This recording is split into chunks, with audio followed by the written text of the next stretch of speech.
B N Haskar ഇവിടെ മറ്റൊരു അന്തരീക്ഷം ഉണ്ടാക്കി കൊടുക്കുന്നുണ്ടോ സി പി എമ്മും എൽ ഡി എഫും എന്നുള്ളൊരു ചോദ്യം ഉയരുന്നുണ്ട്.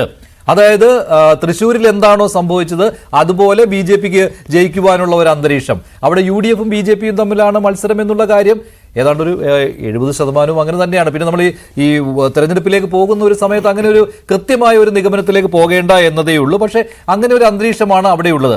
ആ സമയം പാണക്കാട് തങ്ങളെ വിമർശിച്ചുകൊണ്ട് ബി ജെ പിക്ക് അനുകൂലമായ ഒരു അന്തരീക്ഷം ഉണ്ടാക്കിയെടുക്കുന്നു സി പി എം മുഖ്യമന്ത്രി എന്നുള്ള ഒരു ഫീലിംഗ് വന്നു കഴിഞ്ഞു കേട്ടോ ഹസ്കർ. മഞ്ജുഷ്, ഇതില് തെരഞ്ഞെടുപ്പിന്റെ തുടക്കത്തിൽ തന്നെ ഇടതുപക്ഷം എടുത്തിട്ടുള്ള ഒരു രാഷ്ട്രീയ നിലപാട് എന്ന് പറയുന്നത് പാലക്കാട് ഇടതുപക്ഷവും യു ഡി എഫും തമ്മിലുള്ള മത്സരമാണ് നടക്കുന്നത്.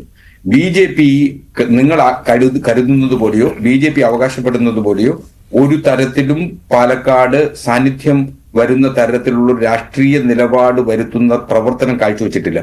അവർക്ക് ആളെ കൂട്ടാൻ കഴിയും.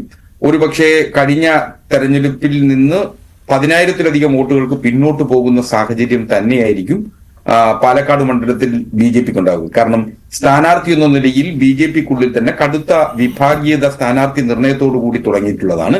ആ വിഭാഗീയതയുടെ മൂർധന്യതയിൽ എത്തി നിൽക്കുമ്പോഴാണ് ശ്രീ സന്ദീപ് വാര്യരുടെ രാഷ്ട്രീയ കളം മാറ്റം ഉണ്ടാകുന്നത്. സന്ദീപ് വാര്യർക്ക് പാലക്കാട് മണ്ഡലത്തിൽ എത്രത്തോളം സാന്നിധ്യം സ്വാധീനമുണ്ട് എന്നുള്ളത് ഇനി കണ്ടറിഞ്ഞു കാണേണ്ട കാര്യമാണ്. സന്ദീപ് വാര്യരുടെ അമ്മ ഉൾപ്പെടുന്ന സമുദായത്തിന് സ്വാഭാവികമായും പാലക്കാട് അതിശക്തമായ വേരോട്ടമുള്ളതും ആ സമുദായാംഗങ്ങൾ സമുദായ സംഘടന മൊത്തത്തിൽ തുടക്കത്തിൽ മുതലേ തന്നെ കൃഷ്ണകുമാറിനെതിരെ ഒരു രാഷ്ട്രീയ നിലപാട് സ്വീകരിച്ചിട്ടുള്ളതാണ് എന്നുള്ളതാണ് വസ്തുത. ആ വസ്തുതകളുടെ മുന്നിൽ നിൽക്കുമ്പോൾ ബി ജെ പിക്ക് നേരത്തെ ബി ജെ പിക്കൊപ്പം നിന്നിരുന്ന സമുദായ സംഘടനയാണ് എങ്കിൽ പോലും ഇപ്പോ ബി ജെ പിക്കൊപ്പമല്ല, അവർ വ്യത്യസ്തമായും സ്വതന്ത്രമായ നിലപാടുകൾ സ്വീകരിക്കുന്നു എന്നുള്ളതാണ് കാണേണ്ടത്. സരിന് സമൂഹത്തിൽ നിന്ന് ലഭിക്കാൻ സാധ്യതയുള്ള വോട്ടുകളിലേക്ക് സംബന്ധിച്ച് വലിയ തോതിൽ ഇടതുപക്ഷ വോട്ടുകൾ 35,000 സ്ഥിരമായി ഇടതുപക്ഷത്തിന് ലഭിക്കുന്ന വോട്ടുകളുണ്ട്. സരിന് ഒരു 10,000-ഓ 15,000-ഓ വോട്ടുകൾ ലഭിക്കുന്ന സാഹചര്യം, 10,000-നും 15,000-നും ഇടയ്ക്ക് വോട്ടുകൾ സരിന്റെ വ്യക്തിപ്രഭാവത്തിൽ സ്വാധീനിക്കാൻ കഴിഞ്ഞാൽ സി പി എമ്മിന്റെ സംഘടനാ സംവിധാനം ഏറ്റവും ശക്തമായ ഒരു സ്ഥലം കൂടിയാണ് പാലക്കാട്.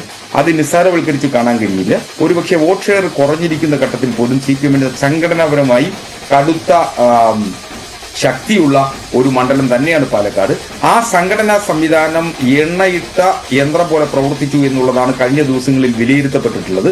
ആ സാഹചര്യം കൂടി പരിശോധിച്ചു കഴിഞ്ഞാൽ സരിന് ഇടതുപക്ഷത്തിന് അനായാസം ഈ സമയത്ത് അങ്ങനെ ഒരു അനുകൂല അന്തരീക്ഷം ഉണ്ടെങ്കിൽ ഈ സമയത്ത് പാണക്കാട് തങ്ങളെ വിമർശിച്ചുകൊണ്ടുള്ള ഒരു പരാമർശം എങ്ങനെ മുഖ്യമന്ത്രിയുടെ ഭാഗത്തു നിന്നുണ്ടായി?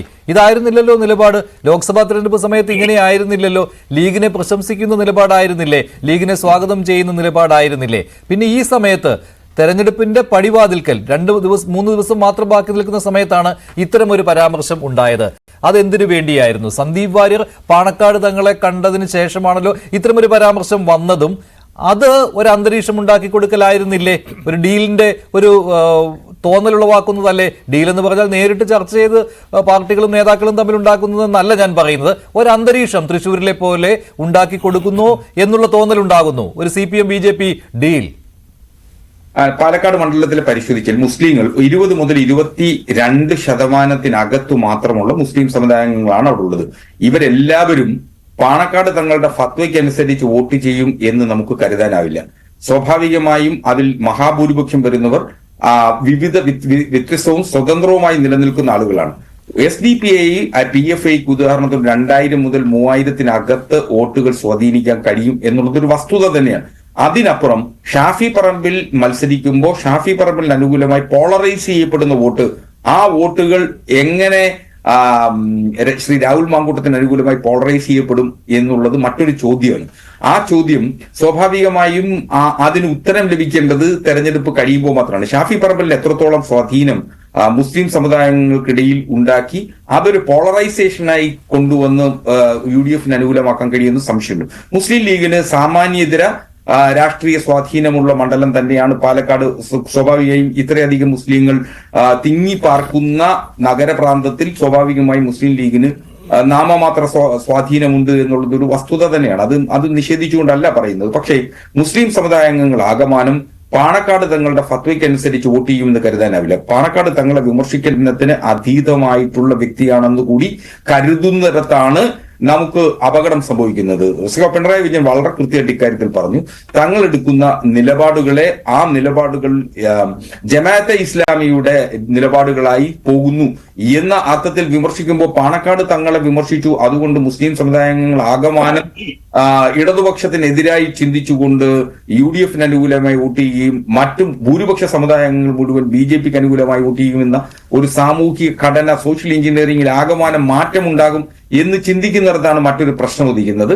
അത്തരത്തിലൊരു വിമർശനം വന്നതുകൊണ്ട് അത് ഈ അന്തരീക്ഷത്തിൽ ഇതൊക്കെ പലരും അത് ഉപയോഗിക്കാൻ ശ്രമിക്കും എന്നുള്ളത് കൊണ്ട് എന്നിരുന്നാൽ പോലും അടിസ്ഥാനപരമായി താഴെ തട്ടിൽ അത് എത്രത്തോളം സ്വാധീനിക്കും എന്നുള്ളത് വലിയ സംശയം തന്നെയാണ്.